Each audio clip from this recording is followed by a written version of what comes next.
गेल्या आठवड्यामध्ये राज्याच्या बहुतांशी भागामध्ये मुसळधार पाऊस झाला। अनेक गावामध्ये माझ्या कष्टकऱ्यांचं, शेतकऱ्यांचं, बळीराजाचं पिकाचं अनुदान नुकसान झालं। अशा संकटाच्या काळामध्ये तुमचं महायुतीचं सरकार शेतकऱ्यांच्या पाठीशी भक्कमपणे उभं आहे। अडचणीत असणाऱ्या माझ्या कष्टकऱ्याला, शेतकऱ्याला, बळीराजाला पुन्हा उभारी देण्यासाठी आमचा प्रयत्न चाललेला आहे। आज मी त्याचा आढावा घेतलेला आहे।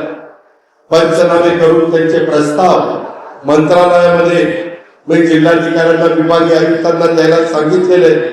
पाऊस कमी झाल्यानंतर नुकसान झालेल्या भागातील पंचनामे करण्याचे निर्देश हे सर्व जिल्हाधिकाऱ्यांना दिलेले आहेत।